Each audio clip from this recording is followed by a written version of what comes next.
مشکل خیلی از ما تنبلی نیست، مشکل از ذهنمونه که تا میایم یه تغییر تو لایف استایلمون ایجاد کنیم میگه ولش کن، سخته، نمیشه و حالا یه سری جمله های این شکلی که بخواد ما رو کنار بکشه از تغییر. اگه این صداها رو که توی ذهنتونه نشناسین، یا به اصطلاح این مانع ها رو نشناسین، توی همین نقطه‌ای که الان هستین و ازش ناراضی هستین میمونین و نمیتونین تغییری بکنین.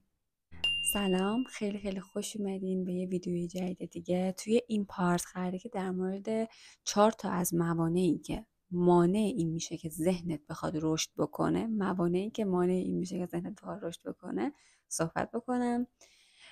توی 2 تا ویدیوی قبلی من در مورد 4 تای دیگه صحبت کردم که لینکشو براتون تو کامنت میذارم که بتونین راحت پیداش بکنین. به طور کلی این موانع شامل 8 تا گزینه میشه که من 4 تاشو توی ویدیوی قبلی گفتم و 4 تا دیگه شو میخوام توی این ویدیو بهتون بگم. البته 2 تا ویدیوی قبلی بوده که من حالا در هر صورت لینکشو براتون میذارم که بتونین اون 4 تا رو هم پیدا کنین.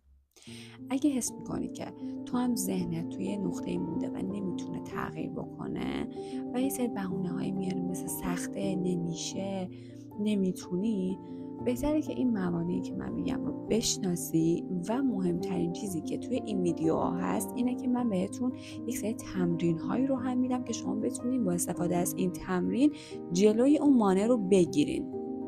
پس اگه که تو هم میخوای این کار رو انجام بدی و برات مهمه رشد ذهنت، تماشای ادامه این ویدیو رو بهت پیشنهاد میکنم. خب، اولین موردی که هستش اینه که شما از لحاظ منطقی، یعنی به طور منطقی قبول کردین که این تله اشتباهه و یه تله ذهنیه، ولی از لحاظ عاطفی هنوز بهش باور ندارین. هنوز باور نکردین که این تله اشتباهه.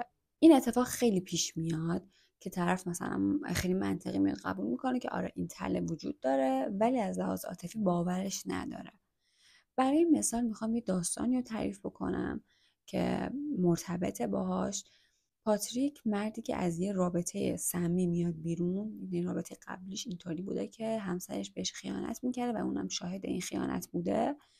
از اون رابطه میاد بیرون و با یک خانم دیگه وارد رابطه میشه. رابطه‌ای که همکنون داره خیلی رابطه سالم و خوبیه، ولی به خاطر تجربه گذشتهش میترسه و هیچ فضای شخصی این وسط قائل نمیشه و اینکه اصلا هیچ فضایی کلا به این رابطه نمیده. همش دوست داره بچسبه به پارتنرش تا نکنه ترکش بکنه و نکنه خیانت بهش بکنه. این حرکتش خیلی حرکت اشتباهیه و خب پاتریک به مرور زمان متوجه این اشتباه میشه و به این هم پی میبره که اگه حالا چند دقیقه بین هم فاصله ایجاد بکنن و هر کدوم برن دنبال کار خودشون، دلیلی بر این نمیشه که بخوان همدیگه رو ترک بکنن یا موجب خیانتشون هم نمیشه. این نکته رو باید بدونین که شما ممکنه که خیلی سریع متوجه این بشین که کدوم تلتون پررنگ‌تره، اصلا چه تله‌ای دارین و حالا هر چیز دیگه که مربوط به تلتون میشه. ولی باید اینو بدونین که شما ممکنه که خیلی سریع متوجه این موضوع بشین، متوجه وجود تله بشین. این اصلا دلیل بر این نمیشه که شما خیلی سریع هم بتونین تغییر بکنین. ممکنه که تو طول یه هفته شما مثلا متوجه این بشین که تلتون چیه، کدوم رفتارتون تقویتش میکنه و هر چیزی که مرتبط میشه به تلتون. ولی تغییر و تضعیف کردن اون تلهه ماها و شاید هم مثلا 1 سال طول بکشه.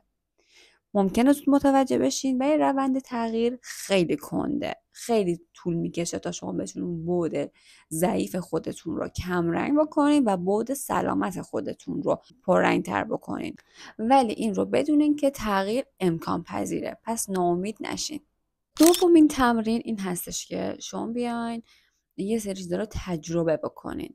مثلا بیاین فرض کنین که یادتون میاد وقتی بچه بودیم مثلا بهمون میگفتن که شونه سمت چپت شیطون نشسته، شونه سمت راستت فرشته نشسته. خب شما این 2 تا رو کلمات رو عوض کنین، به جای شیطان و حال فرشته بیاین از بعد سلامت اون بودی که سلامته و اون بودی که آسیب دیده استفاده بکنید. فرض کنید که اصلا اون شونه سمت چپتون اون بودی هستش که آسیب دیده، شونه سمت راستتون اون بودی هستش که سلامت کامله. شده مثلا یه وقتایی یه کار اشتباهی انجام بدی، میبینی یه چیزی از درون تو رو سرزنش میکنه، ولی یه وقتایی یه چیزی از درون بهت میگه اشکال نداره، فدای سرت، حل میشه. به این میگن بود سلامت و اون بودی که آسیب دیده. شما بشینین و یه دفتر بردارین، ببینین که این دوتا بود با هم چه مکالمه ای دارن. وقتی یه کار اشتباهی انجام میدین، ببینین دوتا بود با هم دیگه چه مکالمه ای دارن. این مکالمات رو بنویسین، تجربه بکنین، بشنوین، حسش بکنین قشنگ. کار دیگه که میتونین انجام بدین این هستش که از دست تله زندگی خودتون اصلا عصبانی بشینین گریه بکنین برای اتفاقاتی تو دوره کودکی براتون افتاد. یک سری چیزا رو لمس بکنین، نترسین از تجربه کردن، چون این تجربه کردن باعث میشه که اون تلهه کمرنگ تر بشه، آسیبه کمرنگ تر بشه و شما روبرو بشین با اون درد خودتون. مانع شماره 2 این هستش که شما برای تغییر تلهاتون خیلی سفت و سخت برنامه ریزی نکردین. یعنی که مثلا شما یه وقتی حالا امروز میای رو تله تمرین میکنی، باز دیگه میذاریش برای هفته بعد، یا اینکه اصلا از یه تله میپری رو تله دیگه، یا اینکه اصلا یه چیز خیلی مهم مثل یه سری از یادداشت‌ها رو که حتما باید انجام بدی رو جا میندازی و انجامش نمیدی. باید اینو بدونی که رهرو آن است که آهسته و پیوسته رود.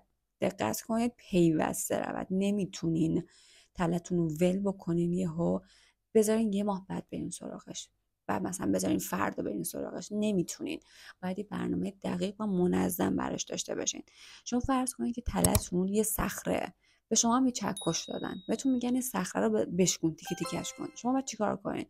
باید برنامه ریزی بکنین و خیلی منظم برین سراغ این صخره و ضربه های خیلی محکم بهش بزنین که این صخره تیکه تیکه بشه. نمیتونی مثلا یه بار الان بری، یه بار مثلا بذاری 2 هفته بعد بری سراغش و با ضربه های خیلی سرد و بیروح بخوای این صخره رو تیکه تیکه بکنی. اینجوری اون صخره تا سالها اونجا میمونه و هیچ تغییری هم نمیکنه. پس برای تغییر تله خودت و برای تیکه تیکه کردن تله ذهنی خودت باید منظم بری سراغش و اینکه ضربه های خیلی محکم بهش بزنی. تمرینی که برای از بین بردن این مانع هستش اینه که شما بیا یه روز بشین، مثلا در آخر هفته جمعه برای خود توی برگه بنویس که امروز که تو طول این هفته من چیکار کردم برای تغییر این تله. یادداشت انجام دادم، نامه نوشتم، کار کردم، مدیتیشن کردم، کتاب خوندم، چیکار کردم برای این تغییر این تلهه. زمانی که میایم مینویسین باعث میشه که قشنگ دستتون بیاد که تو طول این هفته چی کار کردین و این به روند درمان و از بین بردن تله کمک میکنه و یکم نظم بیشتری میده به کارتون. مانع شماره 3 توی لیستی که تعیین کردیم برای خودتون و تهیه‌اش کردیم برای خودتون، بهتر اینطوری گفت، شما یه چیزی این وسط جا انداختین، یه رفتاری رو این وسط جا انداختین، یه رفتاری که خیلی مهمه و خیلی بلده اونو جا انداختین و اونه که میاد تله شما رو تشدید میکنه. یه راه حلی که برای شما وجود داره این هستش که از یه شخصی کمک بگیرین، یک شخصی که مورد اطمینان باشه. بچه به این موضوع خیلی دقت بکنین، از همینجوری نرین انتخاب نکنین بین دوستاتون یا حتی اصلا بین خانواده‌تون. نگین که خانواده‌مه، به من خیلی نزدیکه، خواهرمه، بابامه، مامانمه یا هر چیز دیگه ای. اصلا اینطوری این پیش‌فرض رو برای خودتون نداشته باشین که چون این آدم خیلی به من نزدیکه و هم خونه منه پس میتونه آدم امنی باشه. اصلا اینطوری نیست.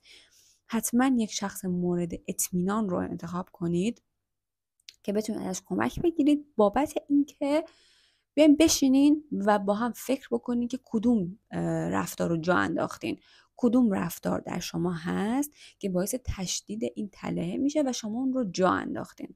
دوباره تاکید میکنم که اون فرد رو که انتخاب میکنین برای این کار حتما یک فرد درست باشه، یک فرد امن باشه، مهمتر از همه یک فرد امن باشه برای شما که بعدا نخواد این احساسات و این درد و دلها رو و این ضعف‌های شخصیتی که دارین رو چماق کنه و بزنه تو سرتون. خیلی به این موضوع دقت کنین چون اصلا ممکنه که آسیبش خیلی بیشتر از اون چیزی باشه که الان بهت وارد شده. و دیدم کسایی رو که خیلی نزدیک بودن به یه سریا، مثلا خواهرش، پدرش یا مثلا مادرش، فرقی نمیکنه، بودن که مثلا طرف میاد درد و دل میکنه با خواهرش، با باباش، یا با هر کس دیگه ای، و 2 روز دیگه که دعواشون میشه، خواهر بابای برمیگرده همونا رو چماق میکنه میزنه تو سرش. این خیلی وحشتناکه بچه، این خیلی بده.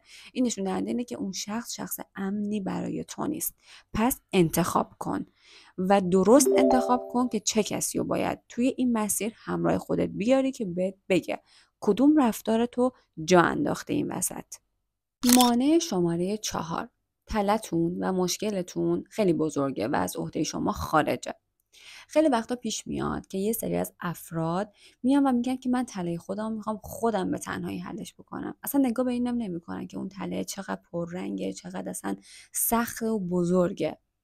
بدون اینکه بخوان از یه فرد ماهر مثل درمانگر، مثل تراپیست استفاده بکنن و از اونا کمک بخوان، خودشون میخوان این تله رو حلش بکنن و دقیقا زمانی میرن سراغ یک درمانگر که ناامید شدن از حل این تله، از حل این مشکله.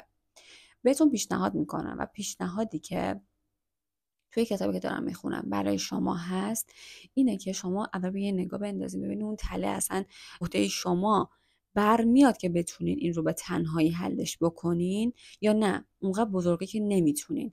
اگه یه بار دوبار تمرین کردین و روش کار کردین دیدین براتون مشکله و نمیتونین تنهایی حلش بکنین، حتما بسپارینش به یه روان درمانگر یا یه فرد ماهری که بتونه این کار برای شما انجام بده. نذارین زمانی برین سراغ یک درمانگر و یه فرد ماهر که دیگهش امیدی ندارین و دیگه خسته شدین. حتما همون اول این نکته ها رو بررسی بکنین. اگه دیدین نمیتونین به تنهایی حلش بکنین و این مشکل خیلی بزرگه، برین سراغ روان درمانگر و بهتر بتونین این تله رو درمانش بکنین و از بین ببرین. ویدیوی امروزمون تمام شد. خیلی خوشحالم که با من همراه هستین و ویدیو رو تماشا میکنین و کامنت های قشنگی که برای من میذارین. خیلی خوشحال میشم که کامنت های خوشگلتون رو زیر ویدیو میبینم. خیلی به انگیزه میده واقعا. امیدوارم که بتونم دوباره این کامنت های خوشگلتون رو زیر ویدیو خودم ببینم. لایک و سابسکرایب هم یادتون نره. اینو بدونین که خیلی دوستتون دارم.